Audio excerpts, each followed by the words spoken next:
Just saying Yoán Moncada's name to another Chicago White Sox fan will surely bring a variety of colorful emotions. Everybody has an opinion on what he's doing wrong and what he needs to do right. Yoán Moncada gave us a peek at his potential in 2019, but we have waited for an encore performance, and sadly, 2022 was not it. Can Yoán Moncada bounce back from his forgettable season? You are Locked On White Sox, your daily Chicago White Sox podcast. Part of the Locked On Podcast Network, your team every day.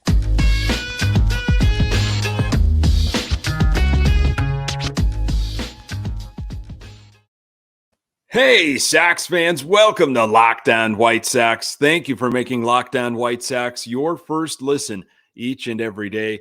We're free and available on all platforms. Follow us on Twitter at Locked On Sox. Also subscribe to our YouTube channel. Just search Locked On White Sox. Today's episode is brought to you by BetOnline. BetOnline has you covered this season with more props, odds, and lines than ever before. BetOnline, where the game starts.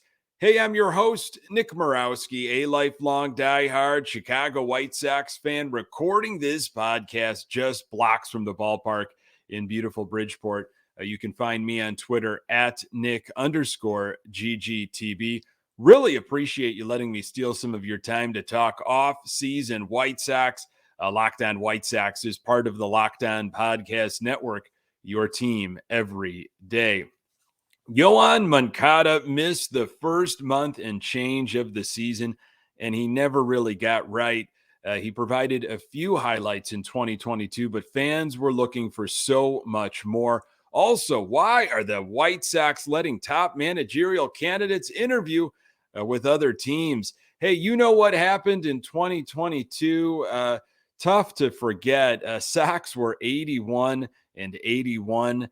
Finished in second place in the AL Central, 11 games back of the Cleveland Guardians. Sox are looking for a new manager.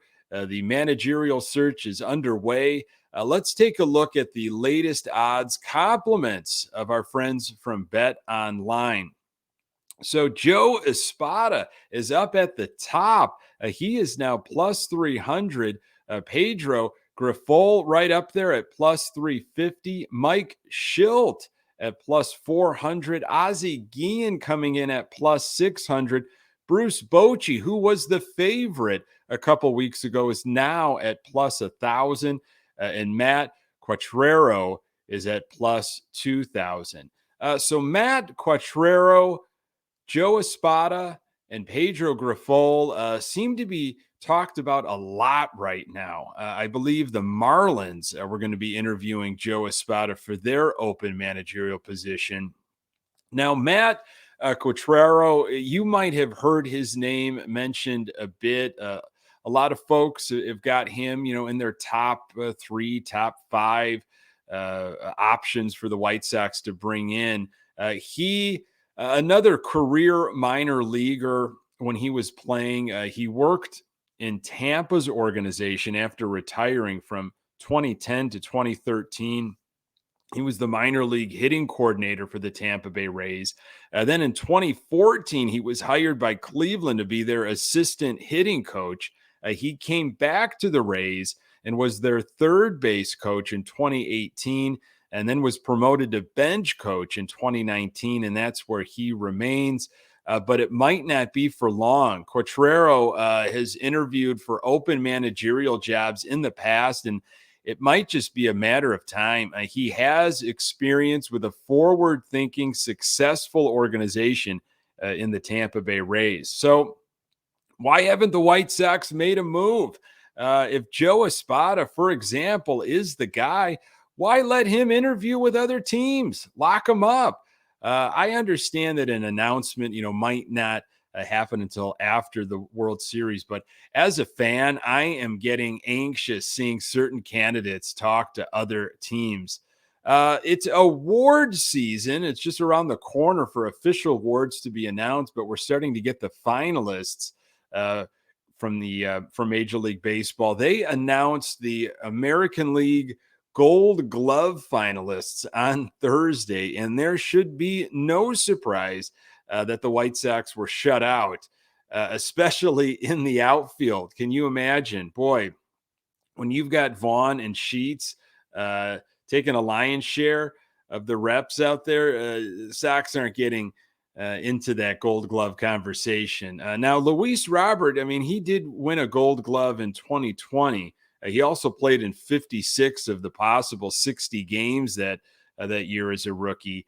Dallas Keuchel won a Gold Glove last year as a member of the White Sox. I sometimes forget that Keuchel was on the 2022 White Sox. Remember when we thought that all our problems would be over once Dallas Keuchel was released? Maybe that was just me.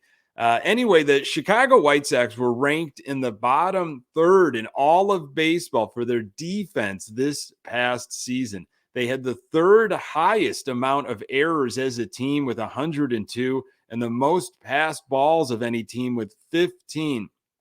Just a couple of stats, but you watched the game. You know what you saw. The White Sox absolutely need to get better defensively. They need to clean up the errors, but also need to improve on things like hitting the cutoff man, backing up bases, and keeping the ball in front of you. Yoán Moncada carries the weight of the rebuild on his shoulders and may never live up to the potential we've expected from him. But I'm going to tell you why he doesn't really have to. More on that in a moment. BetOnline.net is your number one source for betting football and the start of the new basketball season. Find all the latest player developments, team matchups, news, podcasts, and in-depth analysis on every team. And as always, BetOnline remains your continued source for all your sports wagering information with live betting and up-to-the-minute scores for every sport out there. The fastest and easiest way to check in on all your favorite games and events, including MLB, MMA, boxing, and golf. Head to the website today or use your mobile device to learn more. Bet online, where the game starts. So Yoán Moncada, say his name and boy, you will get some reactions. I can't remember another player in a White Sox uniform that stirs up so many emotions from the fan base. Just bringing up his name in conversation or watching one singular at bat while at the game bar or watching from home can produce a variety of opinions. He's lazy. He's not focused. He doesn't care. He just needs to be more aggressive. He has the potential and so many other thoughts. Yoán Moncada, of course, along with Kopech, came to the White Sox in the Chris Sale trade back in December of 2016. The trade started the rebuild, and it was an exciting time for the White Sox. It was an exciting time for me. I know that for sure. Finally, the Sox organization chose a direction, and Yoán Moncada was going to be the centerpiece. He was going to lead the Sox to the promised land. In my opinion, lots of pressure and expectations were put on Moncada because of what he represented at the time of the trade. Tough to live up to the hype, especially in a situation where the White Sox were rebuilding. Going to be bad for a while, of course, but are relying on players like Moncada to be the face of the organization and maybe even all of baseball. Moncada debuted for the White Sox in 2017, played 54 games that season. I was at his first game in a White Sox uniform. We gave him a standing ovation for taking a walk in his first at bat. It was exciting when he finally came up. Here we go. We're moving in the right direction, and it starts with Yoán Moncada. In his first full season, 2018, he played in 149 games, slashed 235, 315, 400, and struck out 217 times, which led all of baseball. Now, much like Lucas Giolito, 2019 was Moncada's best year so far. He slashed 315, 367, 548, cut his strikeouts down drastically, and hit 25 home runs and 79 RBIs. There was a lot of hope and expectations leading into the 2022 season for Yoán Moncada to get back to that 20 to 30 home run production level, 80 to 100 RBIs. Maybe finally he will break out and maybe even get into the MVP conversation. That did not happen. We had a variety of different injuries, and he struggled at the plate. I thought he was pretty solid defensively, but he just could not get it going. Yoán Moncada is 27 years old and is under contract for a few more seasons with the White Sox. I'm going to tell you why he can bounce back in 2023. More on that in a moment. So Yoán Moncada did not start the 2022 season with the team, of course. He ended up missing 58 games during the season due to injury. His batting average, again, if you care about that type of thing, which I'm sure you do to a certain degree, it remained below 200, and he slugged under 300 until mid-July. It was almost like he just maybe wasn't 100%. He came back early, perhaps. Maybe something was still lingering. He just didn't look right, and the results were there. He was one of several White Sox players that just couldn't get into a rhythm or live up to his potential. Honestly, I really don't think we have any idea of how good Yoán Moncada can actually be. You know, there was that big full-page article on him on, I think it was ESPN magazine, early on, and he was talked about as going to be like the next great superstar. And when we saw that as Sox fans, I fell into that trap as well. Here we go. We're doing it right. We were able to trade Chris Sale, huge asset, got Kopech back, but got this guy, Yoán Moncada, that everybody talks about. I mean, wow, we're going to build around this guy. And we saw glimpses in 2019, but I think he could have been better than that. Sadly, I don't know if it's ever going to happen. I just don't. Who knows? Nothing is for sure. I used to be pretty confident that it was just going to be a matter of time, but now I just don't know. What I do know is that he does not need to be the straw that stirs the drink on the South side. The weight of the world does not need to be on his shoulders. I think guys like Jimenez and Robert can provide the power. Moncada had several moments throughout this season that you could package up for a highlight reel. He had a 5-hit, 5 RBI game in Detroit in June. Then did it again in Oakland in a game in September, going 5 for 6 with 2 home runs.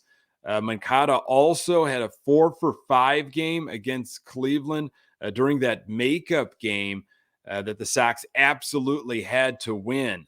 And then who could forget, the big hits he had during the first 2 games of the Houston series on the South side. That was probably the most excited I've ever seen him and probably ever will. I don't think Yoán Moncada is a guy that will ever provide fans with the outward emotion they crave, but I just can't give up on him yet. This is probably not the correct comparison, but there's a little bit of that Jay Cutler stuff. We wanted so much from Jay Cutler. Obviously, we wanted Jay Cutler to produce and take the Bears to a Super Bowl, but we wanted some more emotion from Jay Cutler than what we saw on the sidelines. And that's not the type of guy he was. And I think that's the same situation with Yoán Moncada. There have been articles and things written that people have said so much is he just doesn't wear his emotions on his sleeve, but boy, does he care. He cares very, very much. We as fans just don't see it when we watch the game. Moncada definitely, has looked asleep at times at third base and definitely took a few steps backwards offensively. However, I think he has an amazing glove, and I really wouldn't be surprised, honestly, if Moncada finds himself in the Gold Glove conversation eventually. This past season, in 104 games, he slashed 212, 273, 353. He hit 18 doubles, 12 home runs, and had 51 RBIs. Obviously, nowhere near what we were hoping for heading into the season. Of course, he needs to stay healthy and get back to those 2019 ways. Aggressive at the plate. He looks at so many pitches, so many borderline pitches. He needs to have a plan. He was a dangerous hitter in 2019. Not only power, but average, attacking pitches. Moncada is signed through 2024, and there's a team option for 2025. He is going to make a lot of money this coming season. And really, I expect him to be back on the South Side with the White Sox on opening day playing third base. I know there was some conversation about, maybe we try to get him back to second base, and then you could put maybe Elvis Andrus at third. If we can get Elvis Andrus back, it might be an easier transition from shortstop to third than shortstop to second. But it's my understanding that, Moncada did, he started, of course, at second base with the White Sox, but third base is where he feels most comfortable. He had that great season in 2019. It's there, right? It's there, and we've seen it. Just like with Giolito, we've seen it from Moncada, and I'm just not ready to give up. I think it's there, and he's got to stay healthy, though. That's the biggest thing. Folks, really appreciate you making this podcast part of your daily routine. You can find the Locked On White Sox podcast absolutely everywhere you find your podcasts. We are on Twitter at Locked On Sox, and you can find me on Twitter at Nick_GGTB. Hey, thanks for making Locked On White Sox your first listen. Now make your second listen the Locked On MLB podcast. MLB expert Paul Francis Sullivan brings humor, passion, and unique perspective on every team and the biggest stories around the league. Follow the #1 daily league-wide podcast, Locked On MLB, on the Odyssey app, YouTube, and wherever you get your podcasts. Coming up on the next episode, I will dive a little deeper into individual player performances like Yasmani Grandal and continue to look at off-season options. Hey, really appreciate you making time for the Locked On White Sox podcast. I'm Nick Morawski, and until next time, go Sox.